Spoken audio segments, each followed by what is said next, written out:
지금은 돈 벌 시간 엘리트 앰비션입니다. 오늘은 제가 빌라에 대해서 좀 얘기를 해보려고 합니다. 빌라랑 아파트랑 뭐 관련이 뭐가 있냐라고 싶을 것도 있지만 사실 빌라 시장도 아파트 시장이랑 관련이 있죠. 엄밀히 말하면. 자, 빌라 어떤 거라면 여러분 빌라왕 사건 얼마 전에 아시죠? 근데 그게 지금 정치권에서 지금 굉장히 큰 이슈가 돼서 계속적으로 국토부 장관이라든지 그 다음에 언론이나 이런 것들에 대해서 굉장히 공포감 있게 혹은 무게감 있게 다소 주제를 많이 다뤘던 건 사실이에요. 근데 그래서 이 언론의 이 무서움, 그 다음에 이 대중들의 인식이 지금 완전히 많이 바뀌었어요. 무슨 얘기라면 빌라 신축, 전세 사기, 역전세, 깡통 전세, 빌라 사기 등등 이 빌라와 사건 이후로 이 불신들이 가득한 거죠. 그러니까 물론 언론에서도 이런 사실 팩트를 전달하는 목도 있지만 그 팩트를 전달하는 과정에서 계속적으로 퍼지다 보니까 이 불신 그리고 확산이 되다 보니까 결론적으로 사람들은 공포감에 휩싸이게 된 거죠. 이 공포감이 점점 늘어나다 보니까 자 생각해 보세요. 신축 그리고 내가 결혼했거나 신혼부부야. 그리고 내가 실제적으로 1인이나 2인 가구가 살아야 되는데 똑같은 답안지라면 아파트 소형 아파트, 복도시 소형 아파트를 들어가겠습니까? 아니면 내가 빌라를 들어가겠습니까? 그렇게 보시면 될 것 같아요. 원인은 자 예를 들어서 강서구예요. 강서구 화학동에 빌라를 들어갈 것이냐, 빌라를 들어갈 것이냐, 아니면 그냥 가양동 쪽에 내가 전세를 대출을 받아서 전세를 들어갈 것이냐 라고 생각했을 때 지금 저는 현장에 나가보고 그 다음에 여기저기 전화도 돌려보고 실제적으로 제가 확인해 볼 결과 제가 데이터라고 이렇게 저렇게 확실하게 객관적으로 제가 들이밀 수는 없지만 저도 알아보고 그 다음에 언론도 알아보고 여기저기 알아봤을 때 확실히 빌라 신축에 대한 수요는 그냥 없다고 보시면 돼요. 없다고 보시면 돼요. 그러면 뭐냐? 결론적으로 지금 문제가 되는 건 신축, 구축이든 간에 내가 빌라에 전세로 들어가는 사람들은 수요가 거의 없다고 보는 거죠. 그러면 더 큰 문제는 뭐냐? 기존에 빌라가 있고 살고 계신 분들이 있을 거 아니에요. 근데 갱신을 하겠어요? 갱신을 안 하시겠죠. 뭐 이사를 딴 데로 가거나 아니면 내가 만기가 돼서 다른 쪽으로 거주에 이전을 할 사람이 있는데 이거를 갱신을 안 하고 딴 데로 이사 가려고 하면 보증금을 돌려줘야 되는데 현재 임대인 측에서 새로운 세입자가 와야 보통 맞춰주는 경우가 많을 거예요. 물론 이제 임대인이 보증금을 돌려줄 수 있는 향후 그런 염려도 있지만 문제는 보증금을 새로운 임차인을 맞춰서 돌려줘야 되는 케이스가 굉장히 많을 텐데 그거를 못 돌려주는 케이스도 굉장히 많을 겁니다. 더군다나 지금 인식이 많이 안 좋아졌어요. 인식들이 지금 굉장히 많이 안 좋아졌어요. 그래서 지금 동아일보 이 기사 그냥 메인 타이틀만 보시면 아시겠지만 이제 중개사도 못 믿겠다는 거예요. 그리고 집주인도 못 믿겠다. 나 니들 못 믿겠어. 그냥 나는 어쨌든 간에 뭐 빌라를 사야 되는데 나 니들 못 믿겠다 이거야. 그래서 지금 상황에서 금리도 뭐고 나발이고 간에 나는 전세 대신에 월세가 제일 안전한 거죠.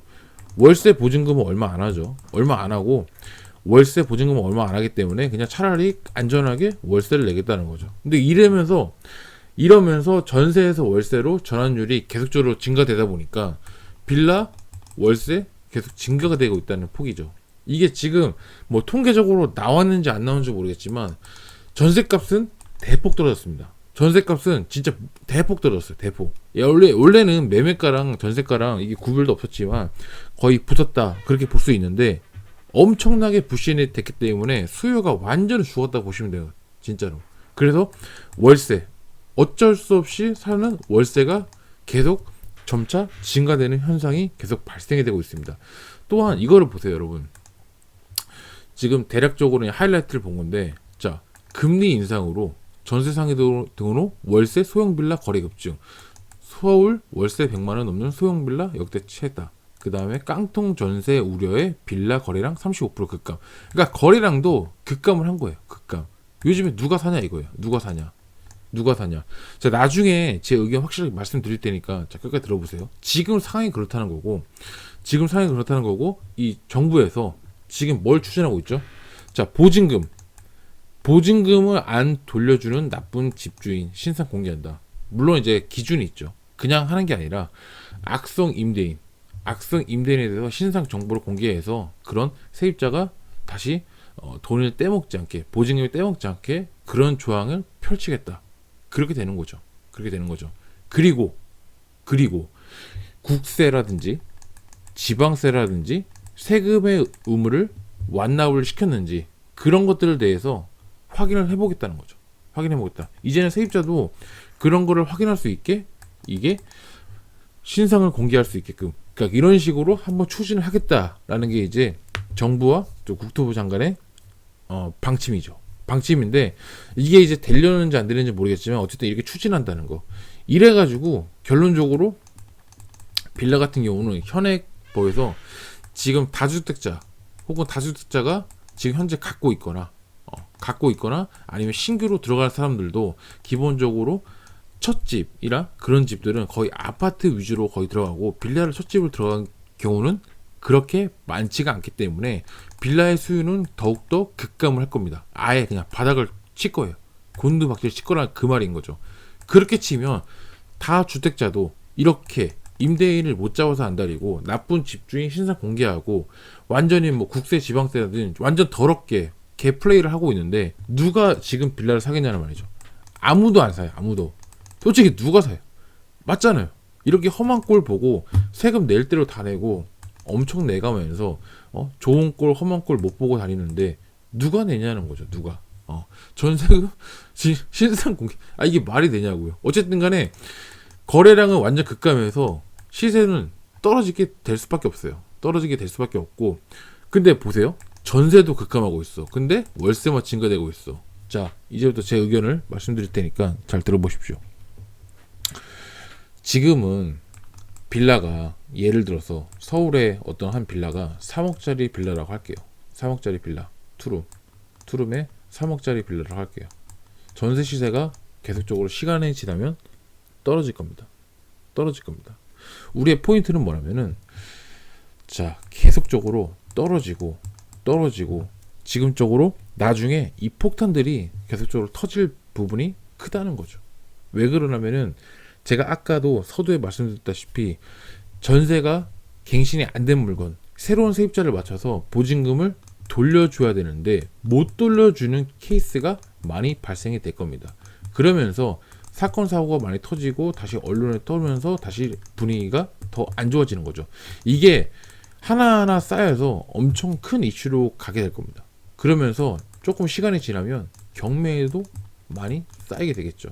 경매에도 많이 쌓이는데 이런 것들이 계속적으로 쌓이게 되면 경매 물건도 빌라가 점점 많아지겠죠. 그러면 어느 정도 소화를 하겠지만 소화가 안 되는 경우도 많이 있겠죠. 그러다 보면 경매에도 이제 점점 물건이 쌓이고 사건 터지고 그러면서 가격은 점차 더 하락을 하게 될 겁니다. 빌라 같은 경우는 특히.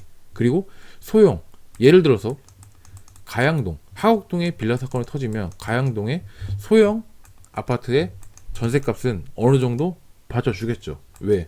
좀 더 나니까. 가양동 같은 경우는 매가가 이 정도면 전세가 같은 경우는 그렇게 높지가 않거든요. 높지가 않은 아파트가 많기 때문에 차라리 이쪽이 안전하다고 생각해서 대출을 일으키더라도 이쪽에 오는 경우, 그리고 내가 돈이 있어도 이쪽을 가는 경우가 많이 있을 거라고 생각을 합니다.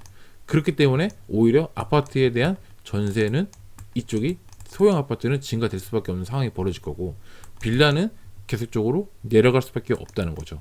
이제 포인트예요. 내려갈 만큼 내려가고 지금은 아닙니다. 지금은 아니고 내려갈 만큼 내려가고 완전히 진짜 빌라 가격이 완전히 초박살이 나고 곤두박질 치고 완전히 최저점 완전히 곡소리 나고 아무도 안 살 때고 완전히 언론이 지금보다 더 심각하게 갈 때쯤에 빌라 가격은 엄청나게 떨어졌겠죠. 근데 제가 계속 말씀드리죠. 월세 가격은 어떻다? 계속적으로 점차 증가되고 한번 올라가는 월세 값은 떨어지지 않는다. 그게 포인트는 거예요. 어떠세요? 수익률 좀 나올 것 같죠. 그때쯤 되면 아무도 안 살 때, 그때쯤 되면 이제 수익률이 나온다는 거죠. 이제 금리가 어느 정도 정점을 찍고 이제 보합세를 추고 내려가거나 아니면 다시 정상적으로 취할 텐데, 이 금리보다 더 수익률이 높아지는 상황이 발생이 될 수가 있다는 거죠. 발생이 될 수 있다는 거죠. 그리고 이 상황 자체가 계속해서 이슈화되고 언론에서 공포감이 형성이 되면 분명히 정부에서도 추가 대책이 나올 거라고 생각을 합니다. 분명히 나와요. 분명히. 공포감이 그렇게 조장이 됐고 아무도 전세 보증금이 돌려받아야 되는데 이사를 할 수 없는 그런 악조건 상황, 아무도 빌라를 안 사고 아무도 빌라 전세로 안 들어오는 그런 최악의 상황이 발생될 수 있기 때문에 분명히 이런 시장에서 과연 우리 투자자, 현명한 투자자들은 어떤 행동을 취해야 되는지 그 부분에 대해서 반드시 생각을 해봐야 됩니다. 때로는 여러분 가감하게 하이 리스크 하이 리턴을 해야 되는 경우가 있는데, 이런 부분에 대해서는 한번 생각해 볼 필요가 있다는 거예요. 앞으로 벌어질 이 상황, 지금 이런 법들이 통과되고 이런 인식들이 더 강해지고 이런 공포들이 더 심해질 때 우리는 과연 어떤 포지션을 취해서 과연 돈을 벌지, 이 부분에 대해서 좀 깊게 생각해보고 큰 돈을 먹을 수 있는지 어떤 건지 좀 봐야 된다는 거죠. 일단 지금 영상은 이대로 마치고 제가 나중에 다음 어떤 플레이가 있는지 좀 더 자세한 방향으로 더 찍도록 한번 해볼게요. 아무튼 오늘도 시청해주셔서 감사하고요. 다음에도 더 좋은 영상으로 찾아뵙는 엘리트 앰비션 되도록 하겠습니다. 감사합니다.